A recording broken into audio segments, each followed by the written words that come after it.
اللهم صل على محمد وعلى آل محمد كما صليت على إبراهيم وعلى آل إبراهيم إنك حميد مجيد اللهم بارك على محمد وعلى آل محمد كما باركت على إبراهيم وعلى آل إبراهيم إنك حميد مجيد 14 গ্রাম খানাস্তর ইলাশপুর নুরানি মাদ্রাসা ও জামে মসজিদের উদ্যোগে আয়োজিত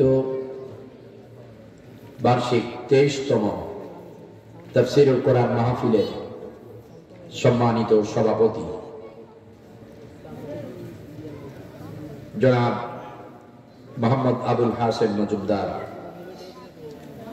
অবসরপ্রাপ্ত প্রিন্সিপাল অফিসার সোনালী ব্যাংক ও সভাপতি ইলাশপুর জামে মসজিদ নুরানি মাদ্রাসা। আসেননি? কোথায় আপনি? ভালো আছেন? আলহামদুলিল্লাহ। আজকে নন্দিত আলেম, যিনি বিশ্বনন্দিত মুফাসসির মোহতারাম শায়েখ মুফতি হারুন ইজহার হাফিজাহুল্লাহ, যুগ্ম মহাসচিব হেফাজতে ইসলাম বাংলাদেশ, মুহাদ্দিস লাল খান বাজার মাদ্রাসা চট্টগ্রাম, আল্লাহ তাআলা মোহতারামকে কবুল করুন বলি আমিন।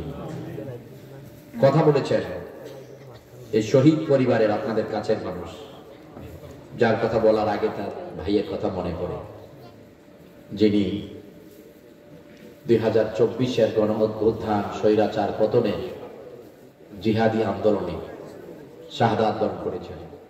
নামটাও কি? শাহাদাত। আল্লাহ শাহাদাতকে কবুল করেছেন শাহাদাত হিসাবে। এই জন্য এখন তিনি হচ্ছেন শাহাদাতাইন। এখন তিনি হয়ে গেছেন কি? শাহাদাতাইন। তিনি সাক্ষী হয়ে গেছেন দুইটা। আল্লাহ তাআলা ভাইকে সর্বোচ্চ জান্নাতের মাকাম দান করুন, তার পরিবারটাকে জাযায়ে খায়ের দান করুন, এই পথে টিকে থাকার তৌফিক দান করুন। আল্লাহ তাআলা তার পরিবারের সমস্ত হাজতগুলো তার কুদরতি হাত দিয়ে প্রয়োজনগুলো মিটিয়ে দিন বলি আমিন। কথা বলেছে ওনার স্নেহের ছোট ভাই মোহতারাম আলেমে দ্বীন, নন্দিত মুফাসসির আল্লামা সাদিকুর রহমান হাফিজাহুল্লাহ, শিক্ষক দাকামা মাদ্রাসা ও খতিব ইলাশপুর জামে মসজিদ। আলহামদুলিল্লাহ, আল্লাহ কবুল করুন বলি আমিন। কথা বলেছেন হাফেজ মাওলানা মুজাম্মিল হক হাফিজাহুল্লাহ, খতিব বাউবন্দ কেন্দ্রীয় জামে মসজিদ, এবং সঞ্চালনায় মোহাম্মদ শরীফ হাসান মজুমদার। আয়োজন যারা করেছেন ইলাশপুর যুব সমাজ, আল্লাহ যুব সমাজকে খালেদ বিন ওয়ালিদের মতো কবুল করুন। প্রিয় ভাইয়েরা, আমরা খুব লম্বা কথা বলবো না। যারা খুব এদিক সেদিক ঘোরাফেরা করছেন বা আশায় আছেন আপনি খেয়ে দিয়ে আসবেন, 9টা পর্যন্ত কথা বলবো। অতএব আপনি দেরিতে আসলে আপনি কথা হারাবেন। আমি আশা করতেছি ইনশাআল্লাহ 9টা পর্যন্ত কথা বলবো। অতএব কোনো ভূমিকা যাব না, সরাসরি আমরা কোরআনুল কারীম থেকে তাফসীরে চলে যাব। আর অনুরোধ করব, যারা এদিক সেদিক ঘোরাফেরা করছেন, আপনি চাইলে আপনার ভাগ্যকে সুপ্রসন্ন করতে পারেন কোরআনুল কারীমের মাঠে বসে। আপনি চাইলে আপনার গুনাহগুলো ক্ষমা করাতে পারেন এই কোরআনের মাঠে বসে। আপনি চাইলে একটি সুন্দর জীবন যাপন করতে পারেন কোরআন বুঝে, কোরআন মেনে। আর আপনি চাইলেই হবে না, পাশাপাশি আল্লাহ রাব্বুল আলামিন চাইতে হবে। অতএব আপনি ডান বাম রাস্তাঘাট বাড়িতে না বসে না ঘুরে আল্লাহকে ডেকে বলুন যে আমার রব দয়া করে আমাকে এই মুহূর্তে কোরআনের মাঠে কোরআন শুনতে, কোরআন মানতে পৌঁছে দেন। আমরা তাদের জন্য দোয়া করি, আমিন। যারা আমরা আসতে পেরেছি আল্লাহ আমাদের কবুল করুন। প্রিয় মা ও বোনেরা, এলাকায় এই কোরআনের বাগান, এই ইমানের বয়ান প্রতিদিন হবে না। আপনারাও মেহরবানি করে কর্মতৎপরতা ব্যস্ততা ছেড়ে দিয়ে বসে যান, শুনতে, বুঝে, মেনে নিতে। আর আমাদের প্যান্ডেলের পেছনে যারা কথা বলছেন, আপনাদের অনুরোধ করব, আপনাদের কথার আওয়াজ আমাদের এখানে আসে, একসাথে দুইটা আওয়াজ চলে না। এজন্যে আপনারা আমাদেরকে একটি সুন্দর পরিবেশ দিতে সহযোগিতা করুন। এটি একটি জান্নাতের বাগান, এটি একটি জান্নাতের বাগান। কথাটি আমার নয়, বিশ্বনবী মুহাম্মদ সাল্লাল্লাহু আলাইহি ওয়াসাল্লাম বলেছেন, আল মাজালিসুল ইলম হিয়া রাউযাতুম মির রিয়াদিল জান্নাহ। ইলমের মাজলিস জান্নাতের টুকরা।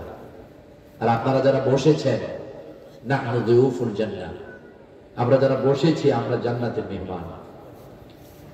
আমরা বেগুনা মাসুম, আমাদের গুনাহগুলো নিয়ে ফেরেশতারা বাউন্ডারির বাহিরে অপেক্ষা করছে। এজন্য এই আয়োজনটি আল্লাহ তাআলা কবুল করুন। আপনারা এই যে আজকের আয়োজন, এতে আপনারা খুশি কিনা? আপনারা কি আনন্দিত হতে পেরেছেন? আল্লাহর কসম, আপনাদের চাইতে 1000 গুণ বেশি আনন্দ পায় যারা কবরে ঘুমিয়ে আছে। তারা আরো মহা আনন্দে আনন্দিত। যত পাপী হোক, কমপক্ষে কোরআনের বাগান এই আওয়াজ যতক্ষণ পর্যন্ত চলবে যাবে, ততক্ষণ এই অঞ্চলে কোনো কবরে আযাব থাকবে না। আবার কোন কোন বর্ণনায় আলেমদের শুভাগমনের উপলক্ষে, কোরআনের মাজলিসের উপলক্ষে 40 দিন আল্লাহ তাআলা কবরের আযাবকে নাজাত করে দেবেন। তো এটা কি সৌভাগ্য নয়? আল্লাহ কবুল করুন। ইলাসপুর নুরানি মাদ্রাসা ও জামে মসজিদ 23তম আয়োজন। মসজিদ আর মাদ্রাসা, মসজিদ হয়তো 23-এরও আগে। যারা শুরু করেছেন, জায়গা দিয়েছেন, শ্রম দিয়েছেন, অর্থ দিয়েছেন, শত বছর পুরনো হলে যারা শুরু করেছেন তাদের কেউ আজ আর আমাদের মাঝে বেঁচে নেই। তারা কি আমাদের কাছে দোয়া পাওনা নাই? আমরা দোয়া করি, আল্লাহ এই মসজিদ মাদ্রাসার খাতিরে আপনি তাদেরকে মাফ করে দেন, আপনি তাদেরকে জান্নাতের মেহমান করে নেন, আপনি তাদের কবরগুলোকে রাউযাতুম মির রিয়াদিল জান্নাহে পরিণত করে দেন। আজকে যারা শ্রম দিচ্ছে, আল্লাহ তাদেরকে কবুল করুন। আগামী প্রজন্মকে দ্বীনের জন্য কবুল করুন। প্রিয় ভাইয়েরা আমার, আমরা কথা বলবো ইনশাআল্লাহ 15 নম্বর পারা সূরা বনী ইসরাঈল থেকে। আমরা কথা বলবো কোন সূরা থেকে? সূরা বনী ইসরাঈল, সূরা নাম্বার 17 আর পারা নাম্বার 15, 9, 10, 9 থেকে শুরু করব। আমরা যতটুকু এগুতে আল্লাহ তাআলা তৌফিক দেন। একটি কথাও আমরা বলতে পারবো না যদি আল্লাহ তাআলা তৌফিক না দেন। এজন্য তৌফিকটা কি কার কাছে? আল্লাহ তাআলার কাছে। আলাইহি তাওয়াক্কালতু ওয়া ইলাইহি উনীব। শুরুতেই বলবো, হে আমার মালিক, হে আমাদের রব ও আমাদের আল্লাহ, আপনার ইলমের খাজানা থেকে দয়া করে এমন কিছু কথা বের করে দেন যা আমি এবং আমরা আমল করে জান্নাতি হতে পারি, আপনার সন্তুষ্টি অর্জন করতে পারি, জাহান্নাম থেকে বাঁচতে পারি। প্রিয় ভাইয়েরা আমার, আমরা এই পৃথিবী আজকে অন্ধকার, আধার। এই পৃথিবী আজকে অন্ধকারে নিমজ্জিত। চারদিকে ত্রাস, অত্যাচার, অবিচার, ব্যভিচার, দুরাচার, পাপাচারে নিমজ্জিত এই মানুষ, মানব জাতির অধিকাংশ মানুষ এখন আলোর সন্ধানে ঘুরছে। মানুষ একটি সুন্দর পথ চায়, একটি সুন্দর মত চায়, একটি সুন্দর পরিবার চায়, সুন্দর জীবন চায়, একটি সুন্দর আদর্শ সমাজ চায়, একটি সুন্দর রাষ্ট্র চায়। পৃথিবীর মানুষ একটি সুন্দর, শান্তিপূর্ণ, আলোকিত বিশ্ব দেখতে চায়। কি বলেন, ঠিক না? এই যে চাওয়াটা, এটা কি ন্যায়সঙ্গত না অপরাধ? ন্যায়সঙ্গত। আর এটাই হচ্ছে সঠিক চাওয়া। তো এই পথটি, এই চাওয়াটাকে পাওয়ায় পরিণত করতে হলে কি করতে হবে? আল্লাহ রাব্বুল আলামিন এ সম্পর্কে আপনাকে দিক নির্দেশনা দিচ্ছেন। কারণ হতাশাগ্রস্ত ব্যক্তি, পরিবার, সমাজ, রাষ্ট্র, জাতি, বিশ্ব কখনো হতাশা থেকে মুক্তি পাবে না যদি আল্লাহর কোরআনের কাছে ফিরে না আসে। এজন্য কোরআনের জন্য যারা জীবন দিয়েছেন তারা সফল। তারা কি সফল? তারা আমাদের চাইতে অনেক ভালো আছেন, যারা শহীদ হতে পেরেছেন কোরআনের পথে চলে, কোরআনের কথা বলে। তারা আমাদের চেয়ে ভালো আছে না? আমরাও তাদের পথের প্রতি হতে চাই। এজন্য বলবেন, আল্লাহ শত শহীদের এই মিছিলে আমাকে শামিল করে নিও। ও আমার রব, যারা কোরআনের কথা বলে, কোরআনের পথে চলে জীবন দিয়েছে, আমাদেরকেও তুমি সে পথে শরীক করে নিও, শামিল করে নিও। কারণ শহীদি তামান্না যার হৃদয়ে নেই, তার হৃদয় হচ্ছে মুনাফিকি, তার ঈমানই হচ্ছে মুনাফিকি, নেফাক।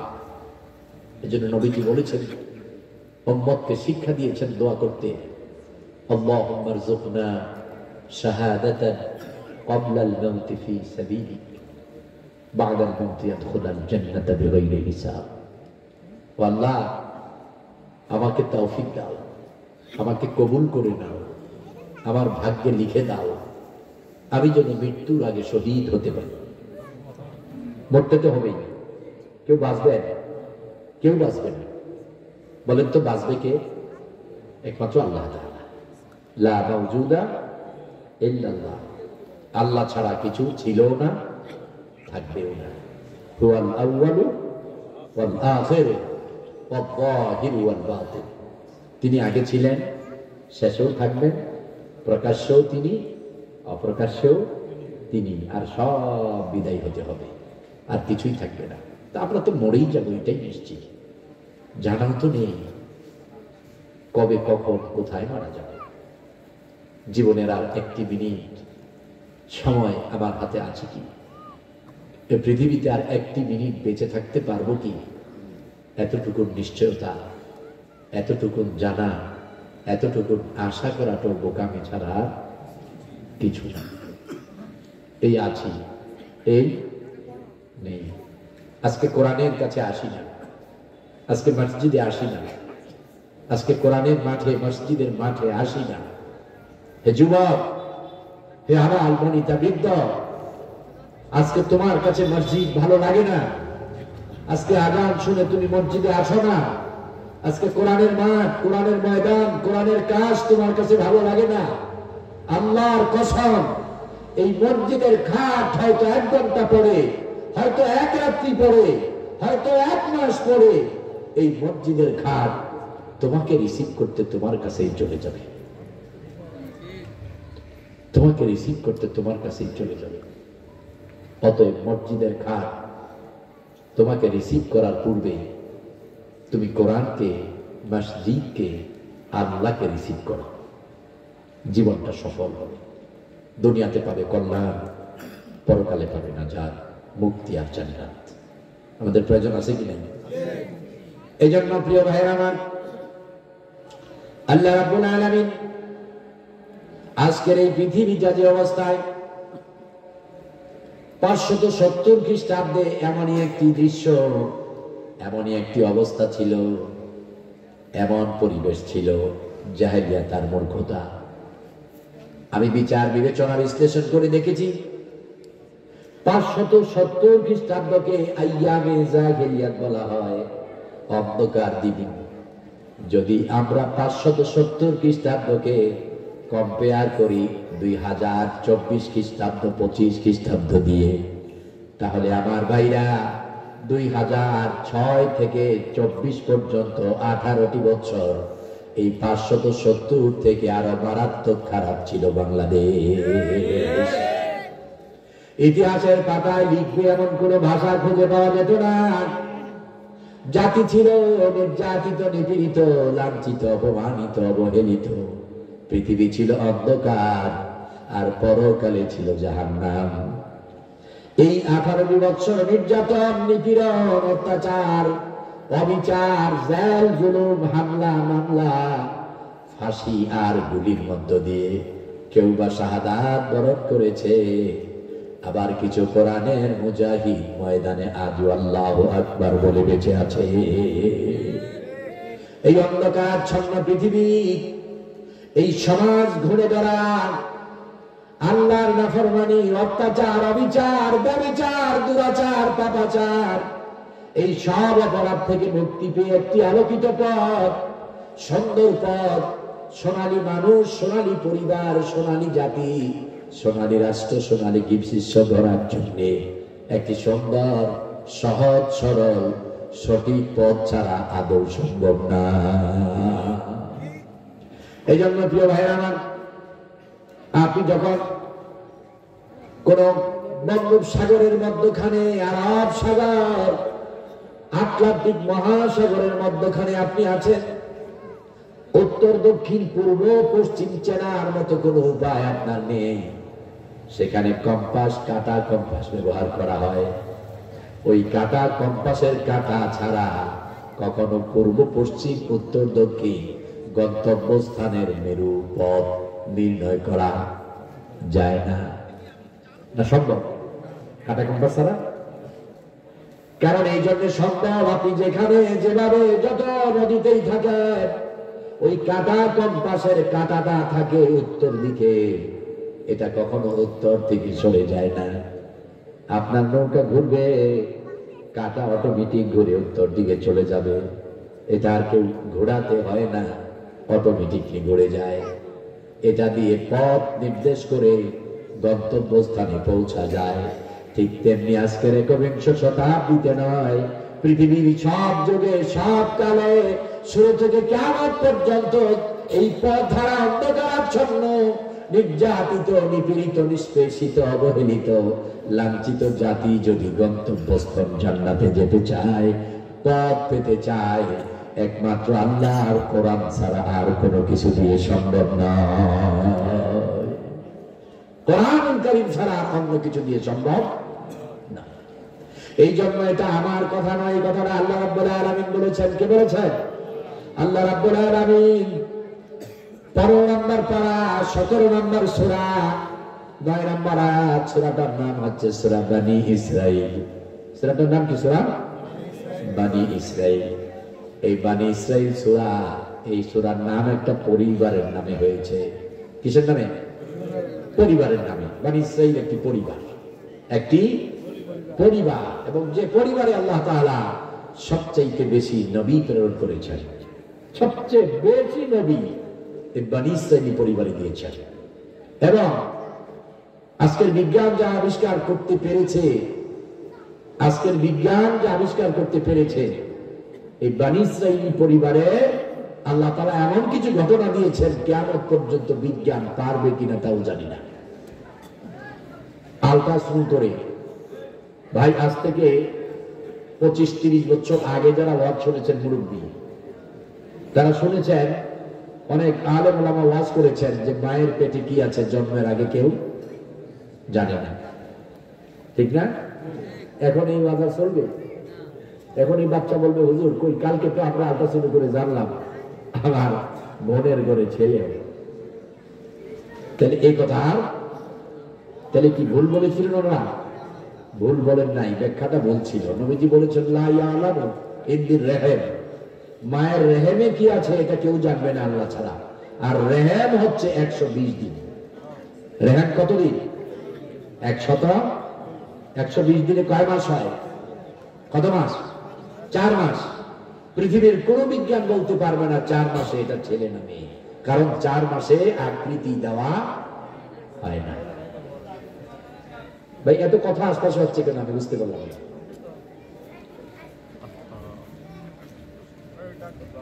কোনো দ্বন্দ্ব নেই তো আপনারা?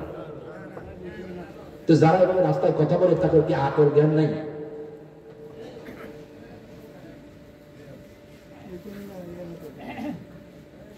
আপনাদের কষ্ট হচ্ছে নাকি? তাহলে রেহাম হচ্ছে কয় মাস? 4 মাস, 120 দিন। 4 মাসে পৃথিবীর কোনো আল্ট্রাসাউন্ড বলতে পারবে না ছেলে না মেয়ে, কারণ 6 মাসে গিয়ে এটা ছেলে মেয়ের আকৃতি রূপ ধারণ করে। 4 মাসের পরে, 4 মাসের পরে। তাহলে রাসূলুল্লাহর হাদিস এর ভুল ধরবে, এর অপব্যাখ্যায় যাবে, পৃথিবীর কারো ক্ষমতা নেই। তো প্রিয় ভাইরা আমার, আজকে তো 6 মাস বা 5 মাসে আল্ট্রাসাউন্ড করে বলতে পারে ছেলে না মেয়ে। এই আল্ট্রাসাউন্ড যে কতটা ক্ষতি, এটা আপনাকে ভাষায় বোঝানো কঠিন। আল্লাহ তাআলা বলেছেন ফি করারিন মাকিন, আপনার সন্তানটা যেখানে আল্লাহ সংরক্ষণ করেন এটাকে বলেছেন ফি করারিন মাকিন।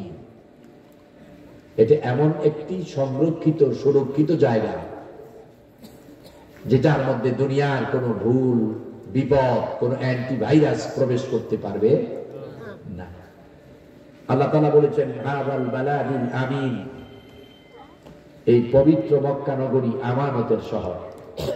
আল্লাহর কসম, মক্কা নগরীর চাইতেও বেশি আমানত হচ্ছে মায়ের এই পেটটা, যেটার মধ্যে সন্তান একটি ব্লাড ড্রপ, একটি টিউবের ভিতরে বসবাস করে। ফি করারিন মাকিন। কিন্তু আজকে আমরা এটাকে নষ্ট করে ফেলি ওই আলট্রাসাউন্ড রঞ্জন রশ্মি দিয়ে। তখন আল্লাহ তাআলা তার জিম্মাদারি ছেড়ে দেয়। আপনি মনে রাখবেন, আপনার অন্তঃসত্ত্বা পরিবারের কাউকে, সে যেই হোক, আপনার স্ত্রী, পুত্রবধূ, নিজের মেয়ে, এই কাছের কেউ তো, তাই না? অন্তঃসত্ত্বা কোনো নারীকে আপনি যদি প্রেগন্যান্সিতে আল্ট্রাসাউন্ড করান, তখন সেখানে জার্ম ঢুকবে, ভাইরাস ঢুকবে। এবং মাস্ট বি 90% আল্ট্রাসাউন্ড করা মেয়েদেরকে আপনি সিজার করাতে হবে। এর কারণ দুইটা। এর কারণ কয়টা? দুটি। একটি হচ্ছে ডাক্তারদের দুর্নীতি, ক্লিনিক, ডায়াগনস্টিক সেন্টার, হাসপাতাল ব্যবসায়ীদের চরিত্রহীনতা, দুর্নীতি, ডাক্তারের দুর্নীতি। আরেকটি হচ্ছে আল্লাহর উপর তাওয়াক্কুল থেকে আপনার মানুষের উপর তাওয়াক্কুল হওয়া, আল্লাহ ভরসা বাদ দিয়ে মানুষের উপর ভরসা করা। এই দুইটা। ডাক্তারদের দুর্নীতি কিভাবে? ভাই, আপনার এলাকা বলেন আর আমার এলাকা বলেন, বাংলাদেশের যে কোনো শহর, উপশহর অথবা বড় মার্কেট, আপনি দেখবেন চায়ের দোকানের মতো ডায়াগনস্টিক সেন্টার, হাসপাতাল। গৈরীপুর তো চিনেন আপনারা, গৈরীপুর বাজার তো চিনেন। মোড় থেকে বাজার পর্যন্ত 38টা। কয়টা? 38টা। কুমিল্লাতে আরো বেশি, ঢাকায় আরো বেশি। এতগুলো চলতে পারতো না। তাদের কি হাই দেখো, হাই রেটে ভাড়া, এতগুলো তার 10 ভাগের 1 ভাগও চলতে পারতো না যদি ডাক্তার আর ওই ডায়াগনস্টিক সেন্টার হাসপাতালের মালিকেরা দুর্নীতি করে আল্ট্রাসাউন্ড আর বিনা প্রয়োজনে টেস্ট আর অপারেশন না করত। কোন প্রবলেম নাই। বলতেছে প্রথম আল্ট্রাসাউন্ড যখন আপনি করবেন 6 মাসে 7 মাসে গুড পজিশন, এই ওষুধগুলো আপনি ইউজ করতে হবে। তবে মাসে মাসে দেখাবেন, মাসে মাসে। এবং একটু মাসে মাসে দেখাবার কারণ কি? ডাক্তারের ভিজিট আর আল্ট্রাসাউন্ড ফি। কথা বুঝতে পেরেছেন? যখন 9ম মাসে বা 8ম মাসে আপনি যাবেন, তখন আপনাকে ডেট দিবে। ওরা হিসাব করে দেখবে এটা সন্তান কতদিন মায়ের পেটে থাকে। ওরা হিসাব করে এটা 20 দিন আগে ডেট দিবে। আনুমানিক কতদিন? 20 দিন আগে। কারণ কি জানেন? ও চিন্তা করবে 20 দিন আগে ডেট দিয়ে বলবে যে ডেলিভারির 1 সপ্তাহ আগে এটা 20 দিন তারিখ দিলাম, 20 মনে করেন জানুয়ারি বা ফেব্রুয়ারি, কিন্তু হওয়ার কথা এই 10ই মার্চ। তাহলে কয়দিন এগিয়ে দিল? 20 দিন। এবং বলে দিল যে 1 সপ্তাহ আগে আপনাকে অবশ্যই আসতে হবে, আরেকটা আলট্রাসাউন্ড করতে হবে। তা আপনি আবার 1 সপ্তাহ আগে যাচ্ছেন, উনি আলট্রাসাউন্ড করে বলতেছেন মারাত্মক ব্যাড পজিশন, পানি শূন্যতা, আল্লাহর কাছে পানির অভাব। আল্লাহ বুঝে না এখানে কতটুকু পানি লাগবে। পানি শূন্যতা, রক্ত শূন্যতা, বাচ্চার পজিশন খারাপ। যদি আপনি সিজার না করেন তাহলে দুজনের একজনকে বাঁচানো কঠিন, মেবি দুজনই রিক্সের মধ্যে আছে। এবার তো আপনার মাথা শোধ করে টাকা আনা লাগবে, আলট্রা এক্স-রে কি যেন সিজার করাই লাগবে, আর টাকা যার আছে তার তো কথাই নেই। তা আবার কেউ চিন্তা করে হোক, আল্লাহ ভরসা। এখনো তো 20 আর 5 25 দিন সময় হাতে আছে, দেখি আল্লাহ কি করে। এখন সময় আগায়, এখন তো 5 দিন সময় আছে, কিন্তু মূলত সময় আছে কতদিন? 25 দিন। ডাক্তার আগায় দিছে কয়দিন? 20 দিন। এই 20 দিন আগায় দেওয়ার কারণ ওই ডেট যখন পার হয়ে যায় আপনার তো তখন মাথা নষ্ট। মেয়ের মা, আপনার পুত্রবধূ, মেয়ের মা আছে না, ওর খালা, ওর শাশি, ও আপনার পরিবার, মাথা নষ্ট। বলেন কি আপনি টাকা পয়সা কি হবে? ডাক্তার তারিখ দিয়েছে, 2 দিন পার হয়ে গেছে, আর এক মুহূর্তে দেরি করা যাবে না, চলেন এখনই এই সিজার। এখন উনি 20 দিন সময় আগায় দিলেন কেন? 15 দিন সময় আগায় দিলেন কেন? উনি তো জানেন যদি টপ করে হয়ে যায় তাহলে আলট্রাসাউন্ড করতে পারবো না, আরে কি যেন বলে, সিজার করতে পারবো না। আর সিজার করতে না পারা মানে মেডিকেল আর ডাক্তারের 10,000 টাকা লস হয়ে যাবে। 10,000 টাকার একটা কাস্টমার হারিয়ে ফেললাম। আর এইভাবে হারাতে থাকলে তো আমার মেডিকেল চলবে না, ডাক্তার চলবে না। কথাটা বাস্তব বলি নাই, মনে হয় ভুল বলেছি। হ্যাঁ, একটি কুকুর বাচ্চা দেয় বছরে 7টা 8টা, আলট্রাসাউন্ড আর দাই আর ডাক্তার লাগে কয়টা? লাগে। বাড়ির গরুটা পজিশন ভালো না, জামাই কয় বউ রে, বউ কয় জামাই রে, কানটা খারাপ রাখবে, আজকে বেশি ঘুমাই না, কানটা খারাপ রাখবে, কখন যে কি হয় বলা যায় না, কিন্তু খারাপ রাখতে রাখতে ঘুমাই গেছে। দুজনের কান খারাপ, খারাপ অবস্থায় কি করে গেছে? দুইজন ঘুমায় গেছে। ভাই রে, এই কান তো খারাপ রাখা যায় না, কারণ রাত্রি তো ঘুমের চুকে। সকালবেলা উঠে চিন্তা করতেছে, আরে দুজনেই ঘুমাইলাম, গরুটার খবর কি? উনি দরজা খুলে দেখতেছে, দরজার কাছে এসে গরুর বাচ্চা নাচে, আর গরু ভাব দেখে কে করে দিল এই কাজটা? আল্লাহ মনে হয় পারে না। আল্লাহ গরুর বেলায় পারে, কুকুরের বেলায় পারে, বিড়ালের বেলায় পারে, ইঁদুরের বেলায় পারে, তেল্লা সরার বেলায় পারে, পারে না খালি মানুষের বেলায়, কারণ মানুষকে আল্লাহ ভালোবাসে না। প্রিয় ভাইয়েরা আমার,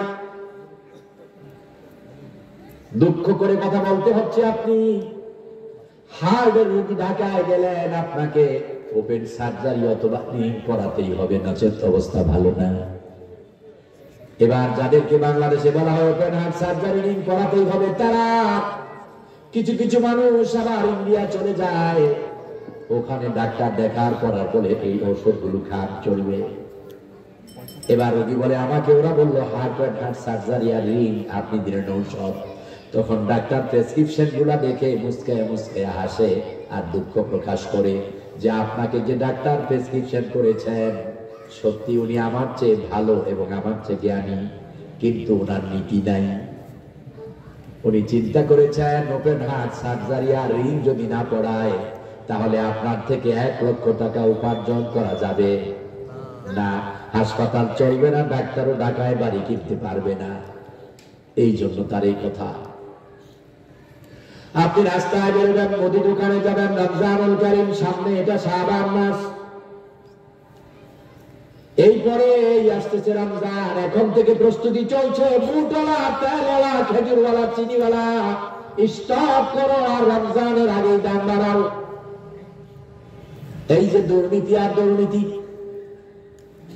আপনার এই ইলাজপুরের গাভীওয়ালা যে আছে সেও দুর্নীতির ফাঁদে চিন্তায় পড়ে আছে যে এতদিন দুধ দিছি 80 টাকা কেজিতে রোজে, রমজান আসার 3 দিন আগে বলা লাগবে 100 টাকা খাটলে নেন নাই বন্ধ করে দেই, 20 টাকা বাড়াতে হবে। ভুল বলতেছি মনে হয়? হ্যাঁ, অথচ আল্লাহ বলেছেন, আল্লাহ নবী বলেছেন রমজানের শ্রমিকের শ্রম কমা দাও, মজুরি বাড়ায় দাও। যার কাছে যে খাদ্যদ্রব্য আছে ওটা সহজ মূল্যে রমজানে ছেড়ে দাও, রমজানে লাভ কম করো, সহজে মানুষকে দিয়ে দাও। আমরা বলি না আল্লাহ তোমার কথা মানা যাবে না, তুমি বলেছো যা আমরা করবো তার বিপরীতটা। আসতেছে সামনে নির্বাচন, আপনি তাকায় দেখেন 53 বছর বাংলাদেশের শুরু থেকে অদ্যাবধি যত নির্বাচন হয়েছে দুর্নীতি আর দুর্নীতি, ভোট চুরি, ভোট ডাকাতি, বাক্স গ্রহণ করা। যদি নির্বাচন যারা নেয় তারা হাফ স্ট্রং থাকে, তাদের থেকে জোর করে নেয়, যদি না পারে ওটা তাহলে চারদিকে সহজ সরল মানুষগুলোকে ব্যারিকেড তৈরি করে কেন্দ্রে যাবি তো মরবি। আমার ভাইরা, সন্তান বিবাহ করাবেন, আপনি দুর্নীতি করছেন ছেলের বাবা, আপনার চিন্তা হলো যৌতুক নেওয়া লাগবে, 150 লোক মেয়ের বাবার বাড়িতে খাওয়া লাগবে, আইটেম দেওয়া হচ্ছে, চিংড়ি খাওয়াবেন, ইলিশ খাওয়াবেন, টিক্কা খাওয়াবেন, মুরগি কিন্তু ফার্ম চলবে না, দেশি মুরগি রোস্ট, আস্তা মুরগি লাগবে। নীতি না দুর্নীতি?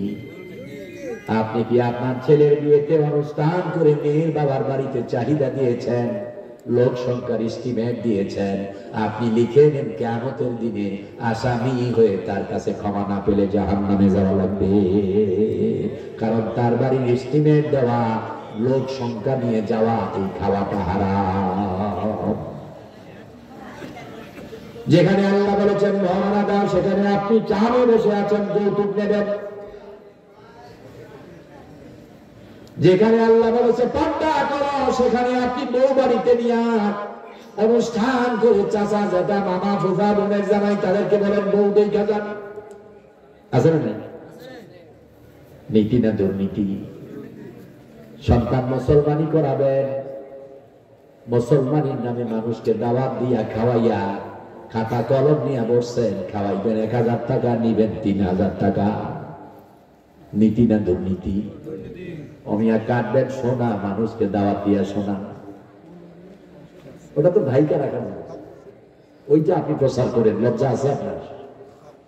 তার চেয়ে নির্লজ্জ বেহায়া আর কেউ হতে পারে যে তার পরিবারের কাউকে মুসলমানি করে মানুষ দাওয়াত দেওয়ার সময়? বেটা বেয়ার কর, সোনা কাটা মানুষকে জানা, সোনা তো ভাইকা রাখার জিনিস। ছোট্ট 2.5 বছরের বাচ্চা, ও দেখবা ঘন্টার মধ্যে আঙুল দেয়, ও দেখবা প্যান্টটা খুলতে চায় না, সরম সরম। আর তোমার সেই জ্ঞানটা নাই, তুমি সোনা কাটার অনুষ্ঠান করো নাই তো মনে হয় আপনাদের দেশে? হ্যাঁ, প্রিয় ভাইরা আমার, শুধু দুর্নীতি আর দুর্নীতি। অর্থের দিকে তাকান, শোধ আর শোধ। জমির নাম দিয়া জমি নাই, কিছু নাই, পোষানোর উপরে টাকা লাগায় লাগে 15,000-25, আছে না? নাই, সব জায়গায় শুধু দুর্নীতি আর দুর্নীতি। আপনি ব্যাংকের দিকে তাকাবেন, ধনী মানুষের দিকে তাকাবেন, এই যে ব্যাংক, গ্রামীণ আশা উৎসাহ রাগ, আপনাকে টাকা দেয় আপনার বাড়িতে এসে, ওটাকে আদায় করে প্রথম মাস থেকে 6 মাসের মধ্যে নেয় 2500 টাকা। এখন আল্লাহ বলেছেন যে ব্যক্তি সুদ খাবে, সুদ দেবে, সুদের সাথে সম্পৃক্ত হবে, সে আল্লাহ রাসূলের সাথে যুদ্ধ ঘোষণাকারী আবু জাহেল, আবু লাহাব, নমরুদ আর ফেরাউন। আপনার এই ইলাসপুরে নমরুদ আছে, ফেরাউন আছে, আবু লাহাব আছে, আছে। ওরা কারা? যারা সুদের সাথে সম্পৃক্ত, সুদী ব্যাংকের সাথে সম্পৃক্ত, ওরা তারা। আপনি নামাজ আসতেছে রমজানুল কারীম, এই যে রমজান আপনি তারাবি করবেন, সেখানেও দুর্নীতি আর দুর্নীতি। ইমাম সাহেব প্রথম রাত্রে যাই পরে 4-5 দিন পরে সেক্রেটারি সভাপতি বলে ইমাম মুসল্লি কমে যাচ্ছে, এমনি পড়লে আর মুসল্লি থাকবে না, এবার ওই তুফান দিন ছাড়া আলহামদুলিল্লাহ রাব্বিল আলামিন আর রহমানির রহিম মালিকি ইয়াউমিদ্দিন ইয়াকা না'বুদু ওয়া ইয়াকা নাস্তাঈন ইহদিনাস সিরাতাল মুস্তাকিম। কোরআন পড়ে না, ঝগড়া করে আল্লাহই জানে, রুকুতে যায় না, মস্কারা করে আল্লাহই জানে, এখানেও দুর্নীতি। প্রিয় ভাইরা আমার, এই সব দুর্নীতি বন্ধ করে আপনি যদি নীতির মধ্যে আসতে চান, এই সব দুর্নীতির কারণে অশান্তি আর অশান্তি, অগ্নি দাবানল, মানুষ মরছে, রক্ত দিচ্ছে। আজকে পাখির দাম আছে, মানুষের কোনো দাম নাই। পাখি মারার চাইতে মানুষ মারা আরো সহজ। আপনি চিন্তা করে দেখেন, আপনার শাহাদাত ভাই উনি ইসলামী আন্দোলনের কথা বলে যখন বাড়ি যাচ্ছে, ব্রিজের উপর দিয়ে যাচ্ছে, যে তারে গুলি করলো সে কি পাখি মারার চাইতে সহজ মনে করলো না কঠিন মনে করলো? ওর কাছে শাহাদাত ভাইকে পাখিও মনে হয় নাই। এই জন্য আল্লাহ রাব্বুল আলামিন বললেন, দুনিয়ার মানুষ, এই দুর্নীতি থেকে তোমরা উঠে আসতে হবে। সূরা বানী ইসরাঈল থেকে আমরা কথা বলতেছিলাম, বানী ইসরাঈল থেকে কথা বলতেছিলাম, আলতাসমুর মধ্যে চলে গেলাম। আমার ভাইরা, আলতাসমু তো করে মানুষ বলতে পারে ছেলে না মেয়ে, কিন্তু আজ পর্যন্ত পৃথিবীর কোন বিজ্ঞান আবিষ্কার করতে পারে নাই মায়ের পেটে ছেলে না মেয়ে। এটা আবিষ্কার করেছে 6 মাস পরে, কিন্তু মায়ের পেটে সন্তান কথা বলে, এই কথার আওয়াজ আজও কোন বিজ্ঞান আবিষ্কার করতে পেরেছে কি? পারছে? শুনছে? কিন্তু কোরআন, ইসলাম এটা পেরেছে। ইসলাম এটা কি করেছে? পেরেছে। ওই সূরা বানী ইসরাঈল, বানী ইসরাঈলের বংশের একজন স্ত্রী অন্তঃসত্ত্বা তার স্বামীকে ডেকে বলতেছে, স্বামী আমার, আমার পেটের ভিতরে 2টা সন্তান। স্বামী বলে, হতে পারে, কিভাবে বুঝলা? কারণ 2 সন্তান এক সময় নাড়াচাড়া করলেও তো বোঝা যায়। আলতাসমু নাই, হাজার হাজার বছর আগের কথা বলতেছে, বিবি আমার হতে পারে। বিবি বলে, স্বামী 2টা সন্তান, শুধু তাই না, এরা দুজনই পুত্র সন্তান।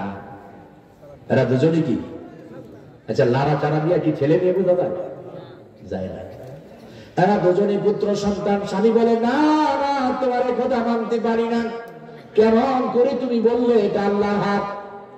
বিবি বলে, প্রাণের স্বামী, আমি এমনিতে বলি না, এরা 2 জন আমার পেটের ভিতরে কথা কাটাকাটি করে, ঝগড়া করে, একজন আরেকজনকে আদর করে, একজন আরেকজনের সাথে কথা বলে, দাবি করে। আমি আল্লাহ রাব্বুল আলামিনের কুদরতে ওদের সব কথার আওয়াজ শুনতে পাই। কথা বলে কোথায়? মায়ের পেটে। তা আলতাসমু মিয়া, তুমি আজকে ফটফট করো, এখন ছেলে না মেয়ে বলো 6 মাস পরে, দেখি পৃথিবীর কার ক্ষমতা আছে ওই মায়ের পেটে বাচ্চার কথার আওয়াজটা বের করো? পারবা? এবার ওই স্ত্রী, স্বামী বলে, তোমার কথা আমি মানি না, কারণ ওই স্বামীটা ছিল 1 নম্বর ঈমানওয়ালা। 14 গ্রামের ইসলাম করে ভাইরা, বরং নাকি পৃথিবীতে 1 নম্বরের ঈমানদার কারা? নবী এবং রাসূলরা 1 নম্বরের ঈমানদার। ওই মহিলার স্বামী হলো যেমন তেমন কেউ না, আল্লাহ রাব্বুল আলামিনের পয়গম্বর, আল্লাহর নবী, নাম হলো তার ইসহাক আলাইহিস সালাম। আল্লাহর পয়গম্বর ইসহাক বলে, না, আমি তোমার এই কথা মানতে পারি না। বিবি বলে, প্রাণের স্বামী আমার, আপনার মানার কোনো দরকার নাই, তবে আমি একটা কথা বলতে পারি। আবার যখন ওনা কথা বলবে, আমি আপনাকে ডাকবো, আপনি কাছে আসলে হয়তো আপনিও শুনতে পারেন আওয়াজ। এবার আল্লাহর পয়গম্বরের আগ্রহ বেড়ে গেছে, সন্তানদের কথা তার মায়ের পেটের ভিতরে শুনবো। একটু পরে কথা শুরু হয়ে গেল, তিনি ডাকলেন, আসেন। আল্লাহর পয়গম্বর ইসহাক পেটের কাছে কানটা লাগা দিয়া শুনতেছে। বলে, এক ভাই আরেক ভাইকে বলে, ভাইরে, যাবার সময় হয়ে গেছে, অনেক করে বুঝালাম, করালাম, শোনালাম, তুমি পরে যাও, আমারে আগে যেতে দাও, কারণ তুমি আগে গেলে তুমি বড়, কিন্তু আমার মন চায় আমি হতে চাই বড়। ও আমার ভাই, দুনিয়াতে যা খুশি তা আমার কাছে চাইও, আমি তোমারে দেব, শুধু একটা কথা আমার রাখো, মায়ের পেটের ভিতরে দয়া করে তুমি একটু পেছনে আসো, আমি আগে যাই, আমি বড় হব। বড়জন ডেকে বলে, না না, হতে পারে না, আল্লাহ আমারে বড় করেছে, আমি এই নিয়ামত ছাড়তে পারি না। দুনিয়াতে তুই গিয়ে আমার কাছে যা খুশি তা চাইস, আমি দেব না। ছোট ভাই ডেকে বলে, ভাই যেতে দেবে না, অনেক বুঝালাম, শোনালাম, যেতেই যদি না দাও তাহলে শোনো, আমি বুঝতে পেরেছি সোজা আঙ্গুলে ঘি হয় না, আঙ্গুলটা বাঁকা করা লাগবে। বড় ভাই কই, কি তুই কি বুঝাইতে চাস? তুই আঙ্গুল বাঁকা করবি মানে কি?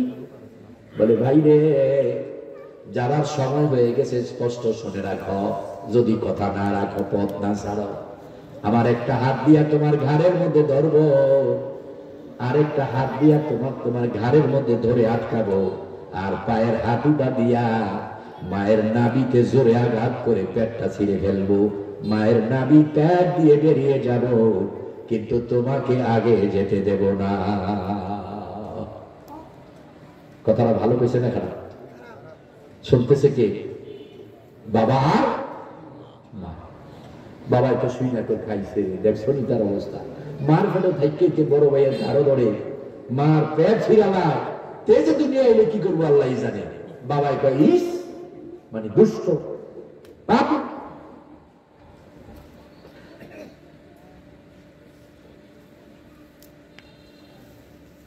আল্লাহ রাব্বুল আলামিন বললেন, পয়গম্বর আমার ইসহাক মায়ের পেটের ভিতরের কথা আমি আল্লাহ তোমাকে দয়া করে শোনালাম, কিন্তু তুমি কেন তাকে ইস বললা, দুষ্ট বললা, পাপী বললা? পয়গম্বর, তুমি কি জানো তোমার স্ত্রীর পেটে যেই দুইটা সন্তান, এরা দুনিয়ার কোন সাধারণ সন্তান না, এরা দুইজন আমি আল্লাহর পক্ষ থেকে পাঠানো দুইজন হবে পয়গম্বর। এরা দুজনেই হবে কি নবী। কার তিনি বললেন দুষ্ট আর পাপী? ও পয়গম্বর শোনো, তুমি বলেছো আমি কবুল করলাম, কিন্তু আখলাকে নয়, কারণ নবীরা বেগরা, নবীরা মাসুম। আমি আল্লাহ তার নাম রেখে দিলাম ইস, আমি আল্লাহ তার নাম রেখে দিলাম ইস। এবার ইস বলে, রব্বুল আলামিন আমাকে আপনি নামটা ইস রাখলেন, কিন্তু আমি আগে যাওয়ার জন্যই তো আমার এই নামটা হলো। রব্বুল আলামিন এতক্ষণ তো ভাইয়ের কাছে চাইছি, ভাই শুনে নাই, এবার আপনার কাছে চাই, আপনি মেহেরবানি করে আমারে আগে পাঠাইয়া দে। এজন্য কার কাছে চাইবে? কার কাছে? ভাইয়ের কাছে চাইছে, পাইছে? মায়ের পেটে ভাই চাইছে, পাইছে? আল্লাহর কাছে যখন চাইলেন, আল্লাহ বলেন যে আমি কবুল করলাম, আমি কাউরে ঘোরাইয়া দেই না। আল্লাহু আকবার। এজন্য কার কাছে চাইলেন? আল্লাহর কাছে। এই জাতি 18 বছর চিৎকার, কান্না, নির্যাতন, নিপীড়ন, অত্যাচারের পর আল্লাহর কাছে যখন চাইতে শুরু করলো, শহীদ হওয়ার জন্য প্রস্তুতি নিয়ে যখন মাঠে নেমে গেল, সেই আগস্টের 4 তারিখে 5 তারিখে আল্লাহ রাব্বুল আলামিন আসমানে অসংখ্য ফেরেশতা পাঠায়া এই সোনার বাংলার বাঙালি জাতিকে অত্যাচার থেকে মুক্ত করে দিয়েছে। দেয় নাই? দিয়েছে কি দেয় নাই? এজন্য কার কাছে চাওয়া লাগবে? আল্লাহ বললেন, যাও আমি তোমাকে আগে পাঠাবো, তোমাকে আগে পাঠাবো। এবার বড় ভাই ডেকে বলে, রব্বুল আলামিন আমার ভাইয়ের নাম আপনি রাখলেন, আমারটা রাখবে কে? আমি আমার নামটা আপনি রেখে দেন। আল্লাহ কয়, যা, জন্মের আগে তোর মায়ের পেটে আমি তোমার নাম রাখলাম ইয়াকুব। ইয়াকুব হিব্রু ভাষা, যার আরবি হচ্ছে রেজা, বাংলা মানে ঘুরাইয়া দেওয়া। কি করা? ঘুরাইয়া দেওয়া। সূরা বনী ইসরাঈলের অনেক কথা আছে, আমাদের হাতে সময় নাই। তাহলে প্রিয় ভাইয়েরা আমার, আজকের অত্যাচার, বিচার, নির্যাতন, নিপীড়ন সব কিছু থেকে যদি মুক্তি পেতে চান, আপনাকে আসতে হবে কোরআনের কাছে। কারণ একটি সত্য পথ, সুন্দর পথ, হেদায়াতের পথ, আলোর পথ, নাজাতের পথ, মুক্তির পথ কি, এটা আল্লাহ রাব্বুল আলামিন থেকে আমরা নেওয়া দরকার। কার থেকে? এজন্য আল্লাহ রাব্বুল আলামিন এই সূরা বনী ইসরাঈলের 9 নম্বর আয়াতে বললেন, ইন্না হাযাল কুরআনা ইয়াহদি লিল্লাতী হিয়া আকওয়াম আল্লাহ বললেন নিশ্চয়ই এই কোরআন, কোন কোরআনের কথা বলতেছেন? এই কোরআন সম্পর্কে আল্লাহ কথা বলতেছেন। কি সম্পর্কে? কোরআন। কে বক্তব্য দিচ্ছেন? আল্লাহ তাআলা পথহারা, অন্ধকারাচ্ছন্ন, নির্যাতিত, নিপীড়িত, লাঞ্ছিত, অবমানিত, পাপাচার, দুরাচার, ওই পথহারা জাহান্নামী জাতিকে আল্লাহ রাব্বুল আলামিন কোরআনুল কারীম সম্পর্কে পরামর্শ দিচ্ছেন। অন্ধকারে যারা আছো, নির্যাতনে নিপীড়নে যারা আছো, মানব রচিত আইনে থেকে যারা ঠকে আছো, এই যে 18 বছর দেশ মানুষের আইনে চলছে, যত হাজার হাজার কোটি টাকা বিদেশে পাচার হয়েছে, এই টাকা এই দেশে থাকলে দেশের কত উন্নয়ন হতো, কত কি হতো না? এই জন্য আল্লাহ রাব্বুল আলামিন বললেন, এই সব বিপদ থেকে যদি বাঁচতে চাও, একটি আলোর পথ লাগবে, সুন্দর পথ লাগবে, সঠিক পথ লাগবে। ওই পথটা আল্লাহ রাব্বুল আলামিন বলে দিচ্ছেন, ইন্না হাদাল কুরআন। আল্লাহ ওয়াজ করতেছেন কোরআন সম্পর্কে। কি সম্পর্কে? কোরআন। এই ওয়াজ কি শুধু এক জায়গায় করছেন না বিভিন্ন জায়গায়? আল্লাহ রাব্বুল আলামিন বললেন, যালিকাল কিতাবু লা রাইবা ফীহি হুদাল লিল মুত্তাকিন। এই যালিকাল কিতাব, এই কিতাব কোনটা? কোরআন। এই কিতাব কোরআনুল কারীম। যালিকাল কিতাব, এই কিতাব মানে এই কোরআন। আল্লাহ রাব্বুল আলামিন আরেক জায়গায় বললেন, এখানে বললেন এই কিতাবে কোনো সন্দেহ নাই, ভুল নাই, ভুলের অবকাশ নাই। পৃথিবীর যেখানে যখনই কোন নেতৃত্বশীল লোকেরা, কোন দল, কোন রাজা, কোন মানুষ জাতি দেশ চালাবার জন্য আইন তৈরি করবে, বিধান লিখবে, ওখানে ভুল আর ভুল, অশান্তি আর অশান্তি থাকবে। অতএব পৃথিবীর মানুষ শোনো, কিয়ামত পর্যন্ত ব্যক্তি, পরিবার, সমাজ, রাষ্ট্র চালাতে আমি এমন এক কিতাব দিলাম যার মধ্যে কোনো ভুল নাই। আছে কোরআনে ভুল? হুদাল লিল মুত্তাকিন, এটা হচ্ছে মুত্তাকিদের পথ, জান্নাতীদের পথ। আরেক জায়গায় আল্লাহ বললেন, আর রহমান আল্লামাল কুরআন খালাকাল ইনসান আল্লামাহুল বায়ান। আল্লাহ বললেন, আমি মানুষ বানালাম, কোরআন শিখালাম, মানুষ বানালাম, ভাষা শিখালাম। এখানে আল্লাহ মানুষ বানাইলো, আগে কথা শিখাইলো, পরে কোরআন শিখায় তারপরে। কিন্তু কোরআনে আগে কোরআন শিখাবার কথা বলার কারণ হলো, দুনিয়ার মানুষ আমি তোরে বানাইতাম না, দুনিয়ার মানুষ তোরে কথা শিখাইতাম না যদি কোরআন শিখার দরকার না হতো। অতএব হে মানুষ, তোরে বানাইছি, কথা শিখাইছি এই কোরআন শিখে, কোরআন দিয়ে চলার জন্য।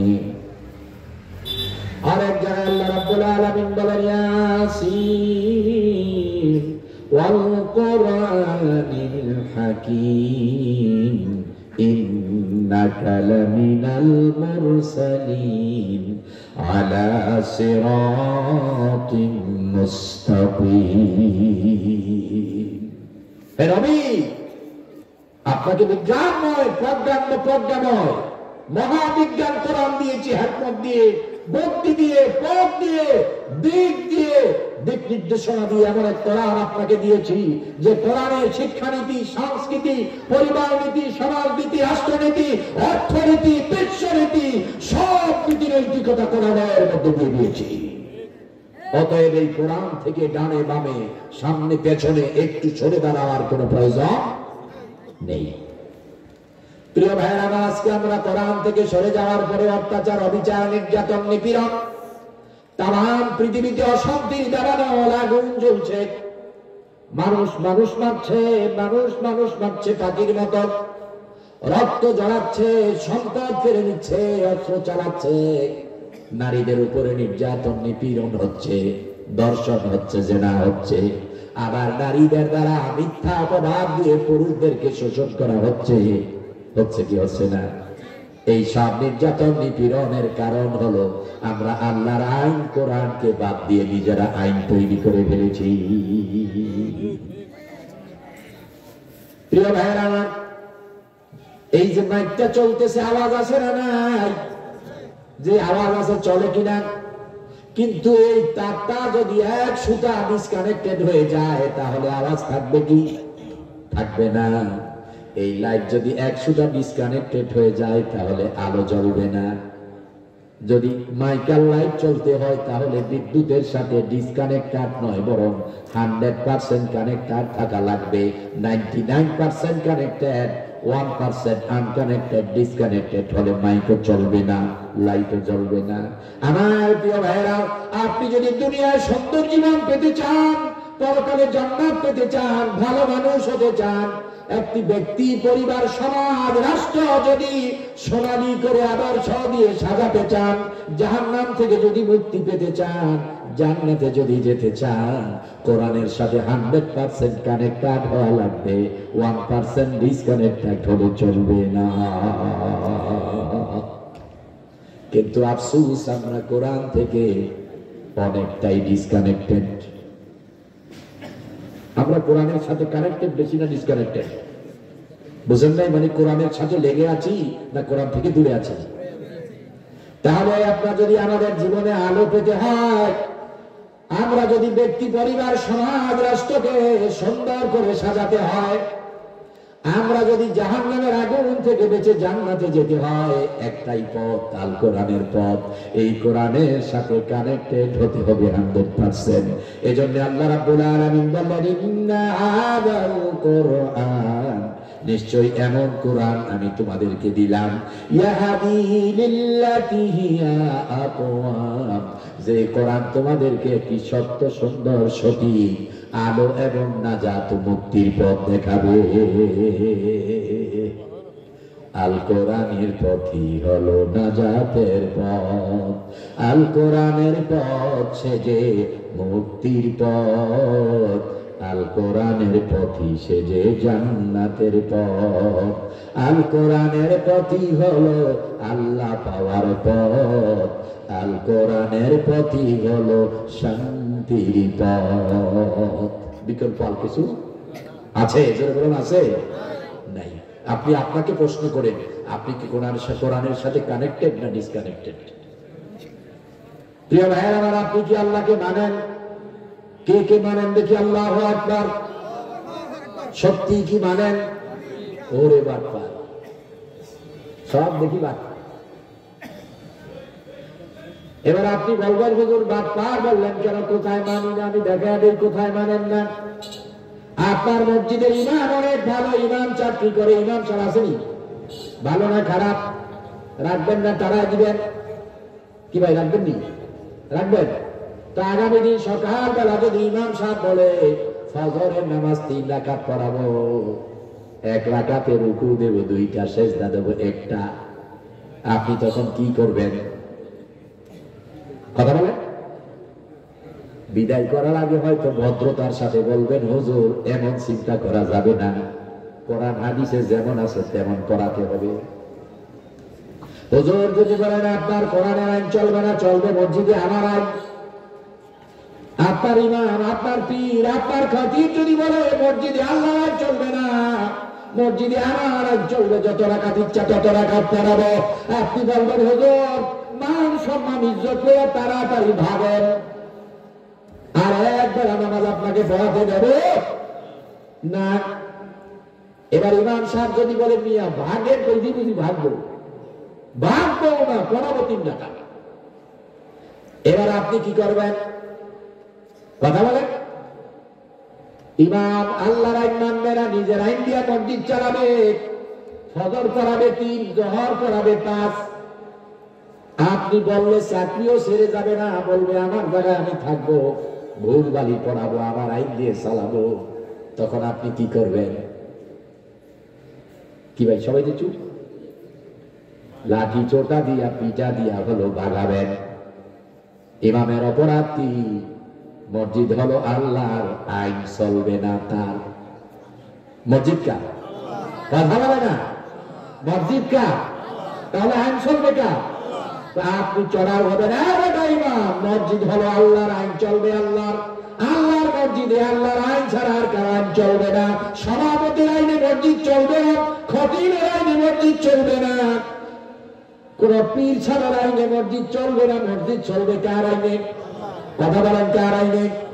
এবার আপনি যদি বলেন ও ইমাম যেমনি খুশি এমনি চালান, আল্লাহর আইন লাগবে না, আপনার আইনটাই মানবো, ও সভাপতি আপনার আইন মানবো, আল্লাহর আইনের দরকার নাই, তাইলে আপনি কি মুমিন না কাফের?